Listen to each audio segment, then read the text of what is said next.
കൂട്ടുകാർക്കും ചോറ്റുപാത്രം കുക്കിംഗ് വ്ളോഗിലേക്ക് സ്വാഗതം. അപ്പോൾ കഴിഞ്ഞ വീഡിയോ എല്ലാവരും കണ്ടു കാണുമല്ലോ, ഇരുമ്പൻ പുളിയുടെ ഒരു വെളുത്ത അച്ചാർ ഞാനിട്ടുണ്ടായിരുന്നു. ഇന്നിപ്പോൾ ഞാൻ ചെയ്യാൻ പോണത് ഇരുമ്പൻ പുളി കുറച്ചും കൂടി ബാക്കിയുണ്ടായിരുന്നു. അപ്പോൾ അത് വെച്ചിട്ട് ഒരു റെഡ് കളർ, ഈ വീഡിയോ ഞാൻ ഇതിന് മുന്നേ ഇതേ സെയിം അച്ചാർ ഞാൻ പോസ്റ്റ് ചെയ്തിട്ടുണ്ടായിരുന്നു. അത് ഞാൻ കുറേ വർഷങ്ങൾക്ക് മുന്നാണ് നാട്ടിൽ വെച്ചിട്ട് ഉണ്ടാക്കിയതാണ്. അപ്പോൾ അന്ന് ലൈറ്റിൻ്റെ കുറച്ച് പ്രോബ്ലം ഉണ്ടായിരുന്നു. അപ്പോൾ അതുകൊണ്ട് തന്നെ ശരിക്കും അത് കാണാൻ പറ്റുന്നുണ്ടായിരുന്നില്ല. അപ്പോൾ ഞാൻ ഇന്ന് അതേ സെയിം അച്ചാർ തന്നെയാണ് കാണിക്കുന്നത്. അപ്പോൾ ഞാൻ മൺചട്ടിയിലാണ് ചെയ്യണത്. കാരണം ഞങ്ങൾ അന്ന് അവിടെ ഇരുമ്പിൻ്റെ ചട്ടിയിലാണ് ചെയ്തത്, ഇൻഡാലിയത്തിൻ്റെ. അപ്പോൾ എൻ്റെ ഹസ്ബൻഡിൻ്റെ അമ്മ പറഞ്ഞു ഈ പുളിയുള്ള സാധനങ്ങൾ എപ്പോഴും മൺചട്ടി ചെയ്യുന്നതിനും കുറച്ചുകൂടി നല്ലതെന്ന് പറഞ്ഞു കേട്ടോ. അപ്പോൾ അന്ന് ഞാൻ അത് കാരണം ഇന്ന് മൺചട്ടി എടുത്തേക്കാണ്. നല്ലെണ്ണയാണ് ഒഴിച്ചേക്കണത്. ഏറ്റവും നല്ലത് നല്ലെണ്ണ തന്നെയാണ് അച്ചാർ ഉണ്ടാക്കാനായിട്ട്. അതിനകത്തേക്ക് കുറച്ച് ഉലുവ ഇട്ട് കൊടുക്കാം. നമുക്ക് ഒരു 1-2 ടീസ്പൂൺ ഉലുവ. ഇനി അതൊന്ന് പൊട്ടി വരുന്നവരെ വെയിറ്റ് ചെയ്യാം കേട്ടോ.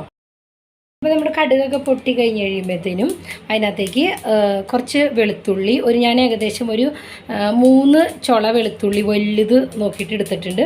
അതിനങ്ങനെ കുരുതാക്കി ഒന്ന് അരിയേണ്ട, ഒന്ന് പിളർന്ന് കൊടുത്താൽ മതി. പിന്നെ എരിവനുസരിച്ച് പച്ചമുളക്, പിന്നെ ഇഞ്ചി അരിഞ്ഞതാട്ടോ ഇവിടെ ഉണ്ട്. ഇഞ്ചി അരിഞ്ഞത്. അപ്പോൾ ഇതൊക്കെ ടേസ്റ്റ് അനുസരിച്ചിട്ട് എടുത്താൽ മതി. ഞാനപ്പോൾ വെളുത്തുള്ളിയുടെ പകുതിയാണ് ഇഞ്ചി എടുത്തേക്കണത്. പിന്നെ കുറച്ച് ഉണക്കമുളകും കൂടി നുറുക്കി ഇതിനകത്തേക്ക് ഇട്ട് കൊടുത്തിട്ടുണ്ട്. അപ്പോൾ ഇതെല്ലാം കൂടിയും ഈ കടുകൊന്ന് പൊട്ടിക്കഴിയുമ്പോൾ ഇതിനകത്തേക്ക് ഇട്ട് കൊടുക്കാം. ഈ പച്ചമുളക് വെളുത്തുള്ളിയൊക്കെ ഇട്ട് ഒന്ന് പതിയെ ഒന്ന് മൂത്ത് വരുന്ന സമയത്ത് അതിനകത്തേക്ക് ഞാൻ കുറച്ച് കറിവേപ്പിലയും കൂടി ചേർത്ത് കൊടുത്തിട്ടുണ്ട് കേട്ടോ. കറിവേപ്പില എനിക്ക് എൻ്റെ ഫ്രണ്ട് കൊണ്ടു തന്നതാണ്. അപ്പോൾ അതും കൂടി ഇട്ട് കൊടുത്തിട്ടുണ്ട്. ഒന്ന് ജസ്റ്റ് ഒന്ന് മൂത്ത് വരുന്ന സമയത്ത്, ഒരുപാടിങ്ങനെ മൂത്ത് വല്ലാണ്ട് ഇതായി പോകണ്ട, ഒന്ന് വാടി വന്നാൽ മതി. അതിനകത്തേക്ക് ഒരു 1/2 ടീസ്പൂണ് ഉലുവ പൊടിച്ചതാണ്. ഉലുവപ്പൊടി കൂടണ്ട കേട്ടോ. ഉലുവപ്പൊടി കൂടിക്കഴിഞ്ഞാൽ ഒരു കയ്പ്പ് രസം വരെ. പിന്നെ 1 ടീസ്പൂണോളം കായത്തിൻ്റെ പൊടി. ഇനി ഇതിനകത്തേക്ക് നമുക്ക് മുളക് പൊടി ചേർത്ത് കൊടുക്കണം. ഞാനിവിടെ ഒരു 50 എണ്ണ കേട്ടോ എടുത്തിരിക്കുന്നത്, ഈ ഇരുമ്പൻ പുളി. അപ്പോൾ ഒരുവിധം മീഡിയം സൈസിലുള്ള പുളിയായിരുന്നു 50 എണ്ണം എടുത്തത്. അപ്പോൾ അതിനകത്തേക്ക് ഏകദേശം ഒരു 5 ടേബിൾ സ്പൂണോളം മുളക് പൊടിയും പിന്നെ കുറച്ച് മഞ്ഞളിൻ്റെ പൊടിയും കൂടി ചേർത്തിട്ടുണ്ട്. അതും കൂടി ചേർത്ത് നന്നായിട്ടൊന്നും കൂടി മിക്സ് ചെയ്യുക. ലോ ഫ്ലെയിമിൽ വെച്ചിട്ടാട്ടോ ഞാൻ ചെയ്യണേ ഇതൊക്കെ. ഇനി നമ്മൾ ഇതിനെ അപ്പം തന്നെ ചേർത്ത് കൊടുക്കാം കേട്ടോ. കാരണം എന്ന് വെച്ച് കഴിഞ്ഞാൽ പൊടി നല്ല ചൂടി കിടക്കുന്ന പാത്രം ആയതുകൊണ്ട് പെട്ടെന്ന് അങ്ങോട്ട് ആകും. ഇതിനെ നന്നായിട്ട് അങ്ങോട്ട് മിക്സ് ചെയ്തിട്ട് നമ്മുടെ ഇരുമ്പൻ പുളീനെ ഇട്ടു. നീളത്തിലാട്ടോ ഞാൻ കണ്ടിച്ചെടുത്തേക്കണത്. ഇനി ഇതിനകത്തേക്ക് നമുക്ക് കുറച്ച് വിനെഗർ ചേർക്കണം. ഒരു 2 ടേബിൾ സ്പൂണോളം വിനെഗറും ഒരു 1/4 കപ്പ് വെള്ളം, 1/4 മുതൽ 1/2 വരെ കപ്പ് വെള്ളം, അതും തിളപ്പിച്ചാറിയ വെള്ളം തന്നെ ചേർത്ത് കൊടുക്കണം. അതുകൂടി ചേർത്തിട്ട് നന്നായിട്ടൊന്നും കൂടി ചൂടാക്കണം. കാരണം എന്ന് വെച്ചാൽ പുളിയൊന്ന് വാടി വരണമല്ലോ. അപ്പോൾ ഞാനൊരു 2 ടേബിൾ സ്പൂൺ വിനെഗർ ചേർത്ത് കൊടുക്കുകയാണ്. ഇത് പുളി ആയതുകൊണ്ട് തന്നെ നമുക്ക് വിനെഗർ ഒരുപാട് ഒഴിക്കേണ്ട ആവശ്യമില്ല.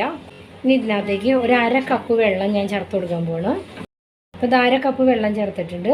ഇതിന് ലോ ഫ്ലെയിമിൽ തന്നെ വെച്ചിട്ട് ഒരു ലോ ടു മീഡിയം ഒന്ന് തിളച്ച് വരട്ടെ. പുളിയൊക്കെ വന്നപ്പോഴേക്കും വാടുകയും ചെയ്യും. അപ്പോൾ ഞാനിത് അരിഞ്ഞിട്ട് ഫ്രിഡ്ജിൽ വെച്ചേക്കായിരുന്നു കേട്ടോ. അപ്പോൾ അതുകൊണ്ട് തന്നെ ഞാൻ കുറച്ച് ഉപ്പ് ഇട്ട് കൊടുത്തിട്ടുണ്ടായിരുന്നു പുളിമേലേക്ക്. അപ്പോൾ ഇനി ഉപ്പ് വേണമെന്നുണ്ടെങ്കിൽ മാത്രം നോക്കിയിട്ട് ഇട്ട് കൊടുത്താൽ മതി. അപ്പോൾ നിങ്ങൾ ഡയറക്റ്റ് പറിച്ചിട്ടാണ് ചെയ്യണമെന്നുണ്ടെങ്കിൽ ഉപ്പ് ആവശ്യത്തിന് ഇട്ട് കൊടുത്താൽ മതി.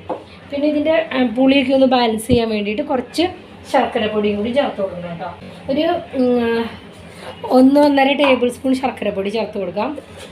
നമുക്ക് ആദ്യം ഒരു 1 ടേബിൾ സ്പൂൺ ശർക്കര പൊടി ചേർത്ത് കൊടുത്ത് നോക്കാം. എന്നിട്ട് ടേസ്റ്റൊക്കെ നോക്കി കഴിഞ്ഞിട്ട് ഇട്ട് കൊടുത്താൽ മതി. ഇനി അതേക്ക് ഉപ്പും കൂടി ഇട്ട് കൊടുക്കട്ടെ കുറച്ച്. ഇനി ഒന്ന് തിളച്ച് വരട്ടെ അത്. അപ്പോൾ നമ്മുടെ അച്ചാർ ഇവിടെ ഏകദേശം റെഡി ആയിട്ടുണ്ട്. ഒരു 5 മിനിറ്റോളം ഞാൻ മീഡിയം ഫ്ലെയിമിൽ വെച്ച് തിളപ്പിച്ചു കേട്ടോ. അപ്പോഴാണ് ആ പുളിയുടെ ഒരു ടേസ്റ്റ് ആ ചാറിലേക്ക് ഒന്ന് ശരിക്കും പിടിച്ചു വരുള്ളൂ. പിന്നെ ചൊറുക്കൊക്കെ ഒഴിച്ചത് വെള്ളം ഒഴിക്കുമ്പോൾ കുറച്ച് നമുക്ക് ടേസ്റ്റ് ചെയ്ത് നോക്കുമ്പോൾ ഒരു ടേസ്റ്റ് ഇല്ലാത്ത പോലെ തോന്നും. പക്ഷെ ഒന്ന് തിളയ്ക്കുമ്പോഴാണ് ശരിക്കും കറക്റ്റ് കൺസിസ്റ്റൻസി എൻ്റെ വരിക. ഇതിപ്പോൾ ഇങ്ങനെ നമ്മൾ ഇറക്കി വെച്ച് കഴിഞ്ഞാലും ഇത് കുറച്ചും കൂടിയും ഇരുന്നിട്ട് ഈ പുളിയിലുള്ള വെള്ളം ഒന്നും കൂടി ഇറങ്ങും കേട്ടോ ഇതിനകത്തേക്ക്. അപ്പോൾ അതുകൊണ്ട് തന്നെ ഒന്ന് ഡ്രൈ ആയിട്ട് എടുത്ത് വയ്ക്കുന്നതായിരിക്കും നല്ലത്. ഇത് ഞങ്ങളിപ്പോൾ പുറത്ത് വയ്ക്കാറുണ്ടെങ്കിൽ ഇതുവരെ കേടായിട്ടില്ല. അപ്പോൾ കുറച്ച് ഇങ്ങനെ ഇരുമ്പൻ പുളിയുടെ അച്ചാർ അങ്ങനെ അധികം ഉണ്ടാക്കി വെച്ച് നോക്കിയിട്ടില്ല. ഒരു ഡബ്ബയൊക്കെ ഉണ്ടാക്കി വെച്ച് കഴിഞ്ഞാലും അത് കഴിയണ വരെ പുറത്ത് തന്നെ ഇരിക്കാറ്. ഫ്രിഡ്ജിൽ വയ്ക്കേണ്ട ആവശ്യം ഇതുവരെ വന്നിട്ടില്ല. അപ്പോൾ എല്ലാവരും ഒന്ന് ട്രൈ ചെയ്ത് നോക്കുക. ഇരുമ്പുളി കിട്ടുമ്പോൾ ഒന്ന് ഇതേപോലെ അച്ചാറിട്ട് നോക്കുക. ഭയങ്കര ഹെൽത്ത് ബെനിഫിറ്റ്സുകളുള്ളൊരു വെജിറ്റബിളാട്ടോ ഇരുമ്പൻ പുളി എന്ന് പറഞ്ഞു കഴിഞ്ഞാൽ. നമ്മൾ നാട്ടിലൊക്കെ ഒരുപാട് ഇത് പഴുത്തൊക്കെ വീഴുമ്പോൾ അടിച്ച് വാരി തെങ്ങിൻ്റെ ചുവട്ടിലൊക്കെ ഇട്ട് കളയും. പക്ഷേ ഭയങ്കര ഹെൽത്ത് ബെനിഫിറ്റ്സ്. ഇത് ഉപ്പിലിട്ടിട്ടും കഴിക്കാം, അതുപോലെ അച്ചാറിട്ടിട്ടും കറിയായിട്ടും ഒക്കെ കഴിക്കാം. നല്ല ടേസ്റ്റാണിത്. അപ്പോൾ എല്ലാവരും ഒന്ന് ട്രൈ ചെയ്ത് നോക്കാം. നിങ്ങളുടെ അഭിപ്രായങ്ങൾ കമൻറ്റ് ബോക്സിൽ അറിയിക്കുക. പുതിയ വീഡിയോയിലൂടെ നമുക്ക് വീണ്ടും കാണാം. എല്ലാവർക്കും ഒരു നല്ല ദിനം. നന്ദി, നമസ്കാരം.